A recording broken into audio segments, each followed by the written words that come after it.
This is Dan Aykroyd. He's progressive. He's beautiful. He's thoughtful. He's intelligent. He's powerful. He's positive. He is Stephen Cuoco on Power 98.5 Satellite Radio. Empowering listeners from the US to the UK. Live on air with Stephen Cuoco. How do you like that for Florida Beautiful. right now? Beautiful intro. I love it. For those that are tuning in, you're listening to Live on Air with Stephen Cuoco on Power 98.5 Satellite Radio. All the latest and greatest in news, sports, music, entertainment, reality TV, and now soon to be documentary. I'm this year's Brave Maker juror for the film festival that's happening in the Bay Area, July 10th to the 13th. And I hope everybody is going to be with us this year. Dylan, you're going to be enjoying the Florida weather. You're not going to be in the Bay Area, are you? No, actually, you know what? I'll be back in Vegas for end of spring, early summer, but I might be able to come check it out. Maybe. We got to get you a VIP pass if you can. Yes. We've got with us today, and this is exciting because you and I had some really good conversation. You're extraordinary. You're the running back for Las Vegas Raiders. Sir? I'm sure you're going to be working effortlessly to get into the Super Bowl. Yeah, that's the goal. That's always the main goal every single year. Why Raiders? Is this your dream? So growing up, I mean, my dream was always to play football. Growing up, actually, when I was 5, my dad kind of forced me into playing. My brother was playing. He's 2 years older than me. And he was the coach of the team. He's like, Dylan, you have to play. So I was 2 years younger than everyone else. And I was miserable. I hated every second of it. I was crying all the time. And then I tried again the following year. I switched positions to running back. I loved it ever since. And it's always been my dream now to be in the NFL. And now I'm here. It was my rookie year. Raiders drafted me in the 6th round this past year. I went to a small school in New Hampshire. So it was kind of a dream come true. And it's been an unreal year with all the ups and downs. And it's just been crazy, but it's been so fun. So fun. I saw that it's on your Instagram, the video. I guess you're there with your dad and family, and you found out through television. Mm-hmm. Well, so they call you a couple picks prior. So it's a little bit delayed. It's probably like 5 to 7 picks earlier. They give you a call, and I got a number from Las Vegas, Nevada, and I knew it was the silver and black Raiders, and I got the call, and then my agent knew way before, and he came flying in. And then it kind of came on the TV 5 minutes after the call. So that was just kind of when it finally hit. And it was a crazy day, because think about it, that day 3, it's from 12 to around 7 p.m. And I was waiting there for a good amount of time, probably like 5 hours or so. So it was probably like the worst day to switching to the best day ever, because I finally got that call. What is waiting like, honestly? So especially for me coming from a smaller school, I was a projected late round pick. If you're like that projected high round guy, like that first round pick type of guy, you kind of know when you're going to get picked. But for me, like, it was up in the air. I was like, okay, am I going to get drafted? Am I not? And you're waiting there all day. And I have all my family and friends there waiting, just anticipating, like, okay, is he gonna get drafted? Where at? And you have no idea where. I talked to every single team. I thought I was going somewhere else. I thought I was going here and there. You have no idea. I probably talked to Vegas that whole process probably for like 5 minutes or so in the Senior Bowl, the Combine. So I had no idea that they were going to even pick me. So when I got that call, it was crazy. It was from just such a long day. I was just exhausted to like fired up. It was the best day. After that phone call, I was like, this is going to be the best day ever. And we celebrated. We drank some champagne. We were all fired up, and especially in Vegas too, man. I mean, who doesn't want to go to Vegas? Yeah, you learned how Vegas is, right? Because most people have this misconception about being a local. 100%. And you know what? A lot of like, so our GM was super involved with that process because Vegas is a dangerous spot, as in like the gambling and all the craziness. And you have to think they have to find people that want that can handle that lifestyle too, of not to be a huge gambler and all the craziness and the partying. Like, so they have to find the right person every single year because Vegas is such a crazy place. But besides that, I was in the county Henderson, which is beautiful. And everyone thinks it's just the strip. I'm telling you, if you ever go to Vegas, it is one of the most beautiful spots I've ever been at. There's so much stuff there, from just the views and the mountains and just the scenery. It is beautiful. It is so much more than the strip.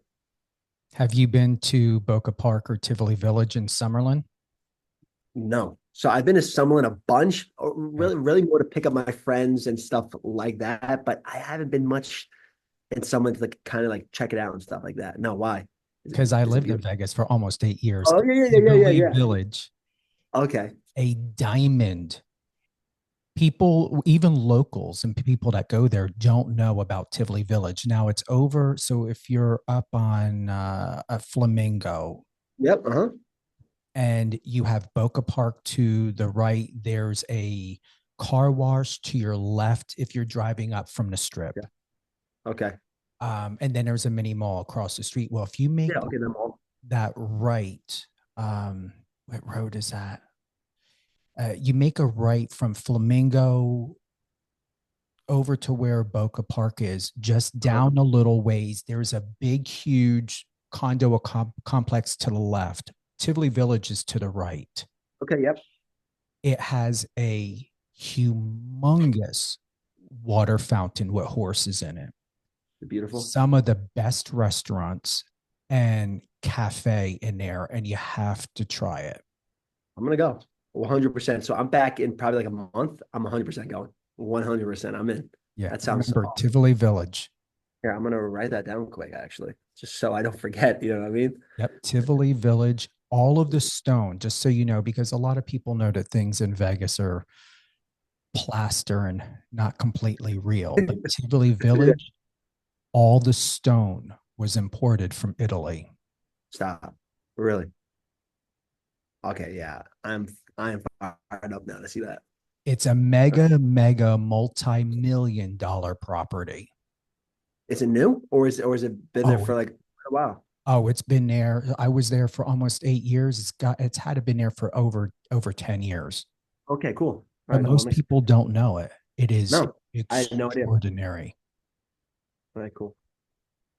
Excited to see it now. What's your favorite spot in Vegas? You know what? Especially with the season two, we don't have a lot of downtime, so I kind of had a couple weeks where after the season, I was kind of chilling and just kind of just like cruising around. Um, I'm trying to think what my favorite spot besides the strip, because every time I had family come out, friends come out, we always went out to the strip and got a nice meal or something like that and checked out the whole strip. But there's actually a hotel that I love going out because they have great restaurants. It's brand new. It's been, I think, over a year now. It was just built. Durango. It's a brand new hotel. It's off the strip. Beautiful restaurants. Brand new hotel. That's kind of my favorite spot to eat at. But actually, this off season, actually in the summer, we went hiking. Me and a couple of the rookies. Forgot what mountain, but a funny story is we Ubered there, but it's so off the grid that when we try to get a Uber back, nobody was out there. So we were like, we're kind of stranded out here, and it took us probably like a good hour to finally call up some friends and convince someone to come drive out to us and pick us up. But it was such a beautiful spot. I forgot what mountain it was, but it was such a beautiful area. And it was super fun. Is it the Red Mountain or something that's popular out there? It's not called red. I mean, if you say it, I'll definitely know it. But it was kind of more. It was very isolated. It was probably a good hour drive north. Mhm. Um, but it was beautiful. Yeah, I think I know a lot of hikers usually hit this one popular mountain that's out there, and it's most definitely the one you're talking about. Yeah, true. Most recently, back on February of this year, February 11th, Mhm. Raiders Dylan Laube speaks on Tom Brady's impact. Do you want to extend on that? Because you did highlight that on your Instagram. Yeah, yeah. We haven't talked to him much because he's been super busy broadcasting and stuff like that. But just like kind of just hearing from word of mouth and kind of when he came in, when he became a minority owner, he kind of came and talked to the whole staff in the facility, from the players to player engagement to coaches, and he kind of got everyone fired up because he was super excited to be a part of the silver and black, and he was you just saw how passionate he was to be a part of this, and just what everyone's saying. I think Mark Davis and everyone kind of brought him in to be like, hey, like he's gonna take over the reins of like recruiting wise and coaching and staff wise, because he's such a smart guy and he knows so much about the game. And I think he's gonna have a huge influence on who we pick for the staff, which I think he did, who we draft. And I think he's just gonna be very involved, instead of just being a owner and sitting back. I think he's gonna be truly engaged with the team, and it's gonna be cool, man, just to see kind of the best of all time to be a part of us. Do you see him coaching or giving advice to you guys? Not recently, because I know he had that broadcasting deal where he was traveling every single week, so we didn't see him much. But I assume he's going to be a lot more in the facility this next year. So I'm kind of interested to see how that goes. When does your season start this year? Yeah, so we kind of true workouts start in April. Depending on the team, it could be in the beginning of April, end of April, and we kind of do workouts, lifting, a couple practices here and there for OTAs. But the season truly starts beginning of July or end of July. It depends on the team again. But yeah, so I would say more of July. When would you find out when you're going to be playing and where you're going to be playing? I know So yeah. yep. So the schedule just came out for all the teams that we are playing, but it's not yet of okay when we are playing on week 1, week 8, 17. So, but the schedule came out of who we are playing and the home games and away games, but not set on when we play each team. For those that are joining us, we've got, and I hope I can say this, we've got my good friend Dylan Laube. He is the Perfect. running back for the Las Vegas Raiders of the National Football League. You played college football for the New Hampshire Wildcats, and that is near and dear to your heart. Uh-huh. Uh-huh. I was there for half a decade basically, with COVID and redshirting. I was there, and it became my second home. I was born and raised in New York, so I hated every New England team, from Patriots, Red Sox, Bruins, Celtics. I hated all of them. And then I got up there, and all my best friends now are diehard New England fans. And my first year there, I think the Patriots was their last Super Bowl win, or it could have been, yeah, I think so. And I think the Sox won too. And I was like, stop. And it was just everyone was going nuts on the streets. It was celebrations. I joined in, but at the same time, I was like, oh man, coming from New York, man, this sucks. But I've embraced the culture now. I'm a New England guy. Actually, now my new OC, who now runs the offense, played at New Hampshire and coached there too. So we kind of have now that culture brewing around of that. New Hampshire Cats are now in the Raiders organization, which is pretty cool. New York City or New York State you're from? Long Island. So yeah, different. different. So I'm Very. from way out there. I'm way out on the island. I love the island. I think summers there are the best spot in the world. It is so much fun. And anyone, we've got the five boroughs in New Hmm. York. But the Hmm. number one thing you don't do is you don't, as far as I'm aware of, you never associate by assuming Long Island people are exactly like Staten Island or Queens or Brooklyn. It's insulting to reference one to the other. It's crazy because we're so close and we're all completely different. So Right. if you call us anything else, we're like, no, no, no, no. We are from here, and this is who we are, and that's it. What has the climate been like? I haven't been to Long Island in probably about 20 years. What is Mhm. life like there now? You know what? It's a lot of in the summer it gets super busy because everyone from the city and upstate comes down to the island. It is such a beautiful with the beaches. It's super packed, crowded, but it's a lot of fist pumping. It's a lot of clubs. It's a lot of fun time. A couple beach bars. But winters though, complete ghost town. Especially me. I'm from West Hampton, so I'm all the way out there. It is a ghost town, but it's super peaceful. I love it in the wintertime.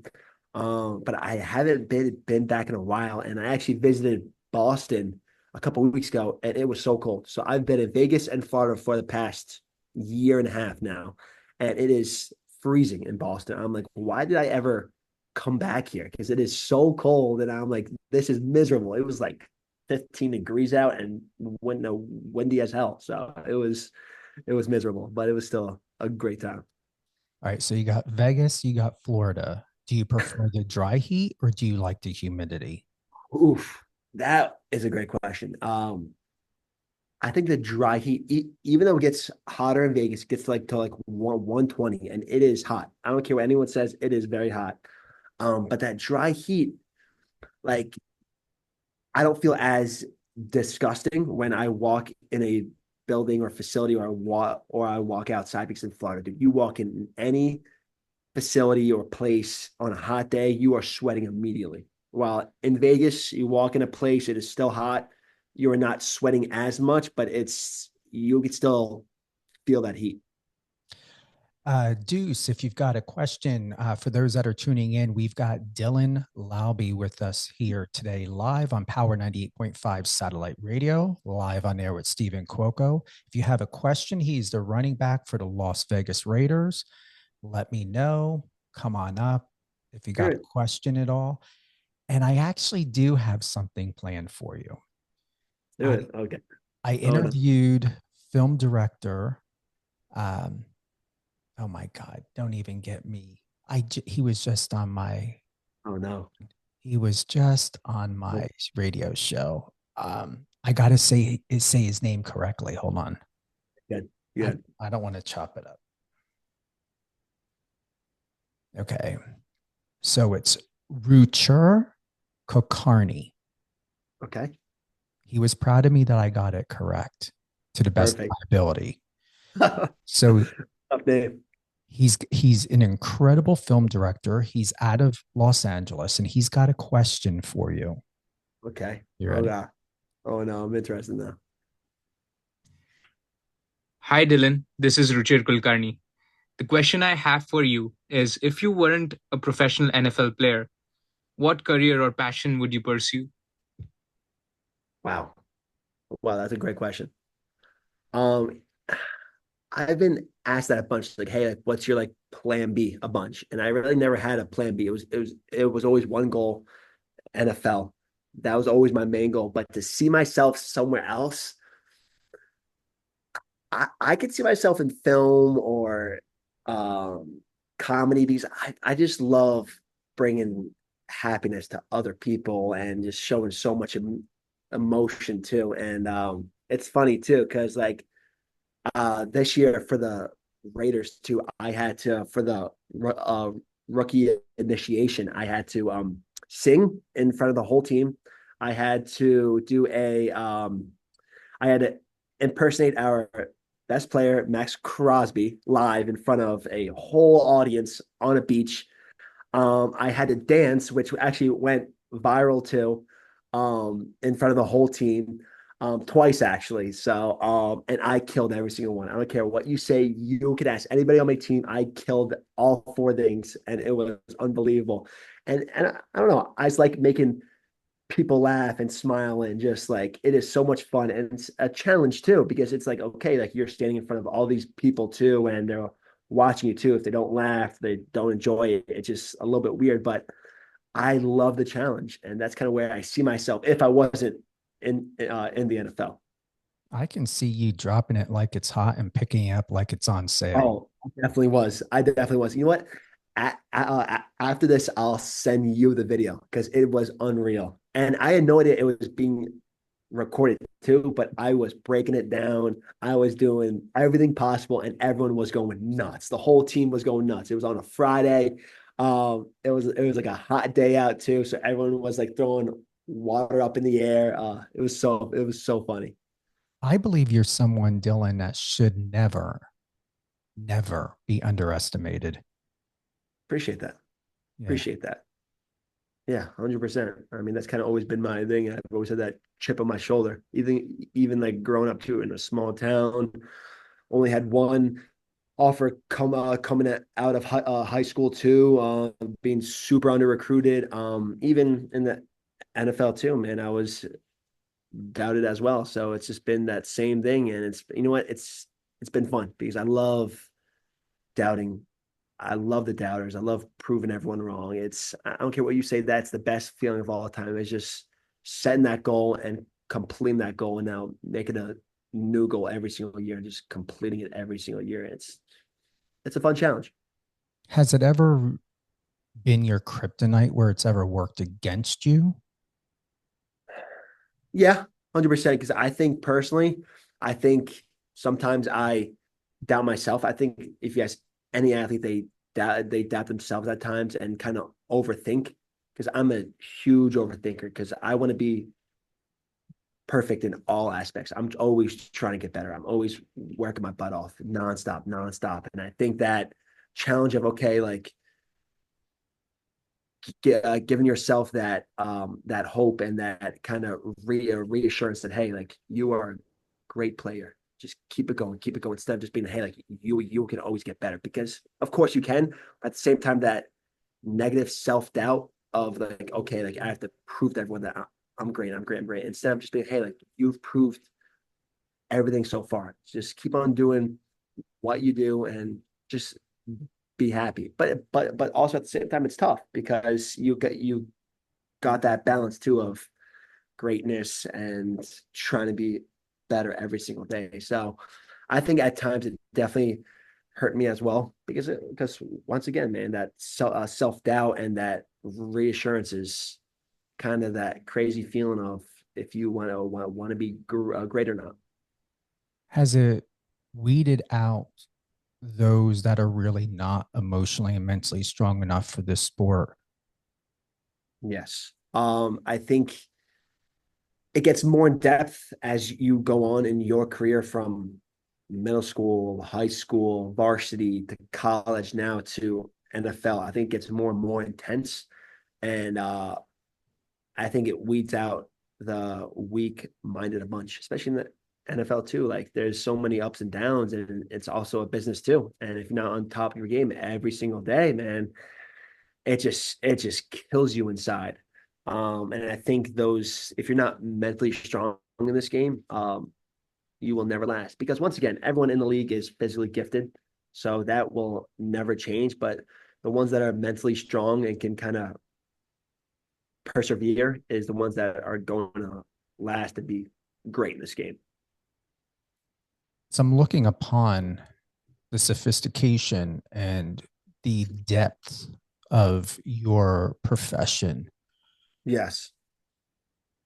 What stands out, especially from Bleacher Report, there was an article there on you, ESPN. Mm-hmm. I'm telling you that this is your future. Yeah. Appreciate that. Even if you have a plan B or a plan Yeah. C or plan D. I told you privately, and I'm going to put it on record, Do it. Steelers, 49ers, Eagles, whoever. I'm not taking away from the Raiders, but I don't see you in Las Vegas for the rest of your life. It's almost Las Vegas. And once again, I was there for just shy of just a couple months of 8 years. Las Vegas has the energy of like Santa Fe, New Mexico. You can go there, you can have a life, you can have a career, you can have a lifestyle, but ultimately it is such a transient city and state and geographic location that most people who go there most of the time is for retirement, for longer term of commitments. And whether it's Max Crosby or you or whoever, if you end up being there for a couple years, however it may be, I see other big cities for you. I see you traveling. I see you being invited maybe over to Dubai to do an event. You were just in Louisiana for the Super Bowl. So I feel for you is consider where is your home base, because that's going to help greatly with your emotional mental health. And I'm saying that from experience. Where is your home base? Yes. And if you decide to make the Raiders in Vegas another 5 years or decade of a life, that's fine, because you're what, 24? Yep. Right? Yeah. 24. But ultimately, when we think of Mahomes and Travis Kelce, and you are that huge. You're in that position, but you're gonna keep growing to be that level, and you're gonna have more than being a household name. So be prepared for that. Appreciate that. That means a lot. And I'm gonna be honest. God, all the above, it makes no sense to me of it not happening. I've been doing what I've been doing long enough, Dylan. This is not a passion project for you. As long as things keep going the way they go, you take care of yourself, your limbs and everything else stays intact. Yes, that's the goal. That's the plan. This is going to be phenomenal. And I can see documentaries. I can see potentially a film career for you, or doing commercials. I mean, Leith Waschlager came from football, and he's here doing a Duracell commercial with Tom Brady. Unreal. That's you. I can see you doing that. What are your thoughts? 100%. Of course, let's go back a little bit. Of course, I want to stay in Vegas as long as I can. But in the career and in the profession too, like, most guys are never with one team. You're with 2 or 3 teams, 3 or 4 teams. But at the same time, that's the way you last in the league too, because it's about younger production, and they want younger guys too. So I definitely see myself going everywhere and anywhere, but of course I want to stay in Vegas as long as I can, just because with that fan base too is unreal, and they're so passionate, and I love them to death. But I definitely, besides football too, man, I've always wanted to travel. I never really traveled much, so this off season too, I went to New Orleans for the Super Bowl. I've been to Cali a couple times, but only for a few days. So I'm trying to travel a lot more. So, I mean, hey, listen, that's the goal. So I definitely that. Moby Max, we've got Dylan Laube with us today from the Las Vegas Raiders. Do you have a question for him at all? Give it to him. Hey, he's ready for a question. Do you want to join us? Let's see. I invited you on up if you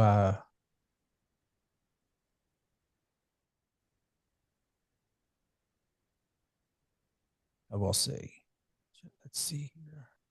Oh, good afternoon. Oh, he's just listening. He said, and Deuce said, no questions, just a Raiders fan. Yes, sir. Come on. Raiders. Come on. Let's go. I love it. What's next for you? Um, so right now I just got back into training. Just kind of been enjoying some time with the family because it's been a long year and a half. Because my rookie year, a lot of people forget too. You were coming off your senior year in college and then straight into combine prep.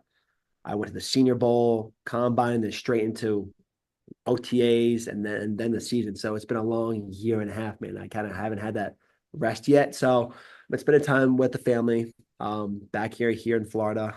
Just enjoying every second of it. But now it's time to really kind of ramp up everything and kind of fine tune everything and get back to work. What's your diet like? Are you preparing now? Like, what is the regimen like? I've always had a clean diet. I've never really scaled my stuff, but I've always tried to eat as clean as possible because I always consider myself like my body is like a race car. If you're giving it bad fuel, it's not going to run very well. So I've always had to try to encourage myself to give myself great fuel. And I think taking care of your body too is super important in the game if you want to last for a long time. It's not just about mental and all that stuff, but it's about your physical body too. If you can't take care of it, and if you're always hurt, man, see ya. So it's, I think my kind of profession too is truly to take care of my body as well. But yeah, it's pretty clean. What is your go-to? Pies, cakes, pizza? Well, my cheat stuff, I love ice cream. If anybody, I don't care who you are, if you ask me to get ice cream with you, I'm going every single time. I will never say no. I love ice cream. Oh my God, dude. That is my happy meal and it is the best thing in the world. I You're not love it. I wish it was healthy. you're not lactose intolerant, are you? I probably am. But to be honest, I can't stop eating it. I can't stop eating it. I mean, it's definitely after when I'm done eating it, I feel like crap. But at the end of the day, I love ice cream too much Oh, to stop eating it. I can picture you going through at least a half a gallon as soon as you bring that sucker home. Well, the worst thing is once when you start eating it too, you can't stop. Like I don't care who you are, you cannot stop. So that's why I try avoiding it as much as possible. But when I do have it, I cannot stop. Nope. Mint chocolate chip for me. What's it going to be for you? It depends the mood. But I love cookie dough. Oh my God, I love cookie dough. Oh, I love chocolate. I love mint chocolate chip. What else? I mean, to be honest, I love everything. I just love putting peanut butter on top, chocolate chips, marshmallows, chocolate syrup, and just kind of just making it crazy, oh. super crazy. Hey, you know what the game plan is? Maybe you can open up a Willy Wonka and chocolate Yeah, factory. yes. Chocolate Okay, factory. sure. Okay. Maybe. Oh my God. I love that. Before the curtain closes, before the last song has been sung, what will you be remembered for? Um, that's that's a great question. I think just coming from that small town and where adversity is super high of just a professional sport level. I think I want to be remembered as that person that was the hardest worker in the room. And even though everyone said he couldn't do it, he did everything that he said he could do. And I kind of want to be a inspiration to all the future kids and kids that want to play that come from a small town or small school and that believe in themselves. And I kind of want to be that inspiration to them to just say, do it, try it, man. Hey, listen, you never know, man. You never know, man. Just believe in yourself. And yeah, I just want to be a inspiration to all. I take it, is that inner Superman in you? Is that what he looks like? 100%. 100%. And I'm kind of doing it for them and my family too. And the name on my back is kind of my biggest thing because when I die, I want everyone to be like, hey, like, what did he do for the name on his back to be like, okay, like He was an unbelievable person. And it's not just on the field, but off the field as well.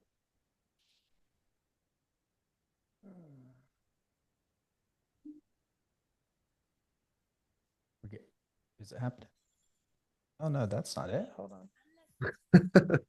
That's not it. Almost there. There we go. Okay. There we go. We're getting my closing out music now going. Okay. Okay. I can't wait to hear it.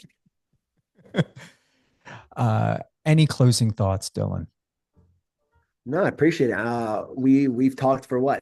We haven't talked since last September, and we finally got reconnected, and it was definitely destiny. So I'm super happy to be a part of this journey with you. So yeah, I appreciate it. You're welcome. Thank you. And social media where's the go-to? Is it Instagram? Where do you want people to go? Definitely Instagram and X. My handle on Instagram, let me pull it up. It's Dylan Laube, Laube. And then my X handle is Dylan_Laube. So easy. Yeah, you're good at messaging back because you got back to me in September right away. Yes. And then just with the crazy season and all the stuff, it just kind of got super hectic. But now, hey. But it worked out perfectly because we needed to have that conversation when we 100%. Did.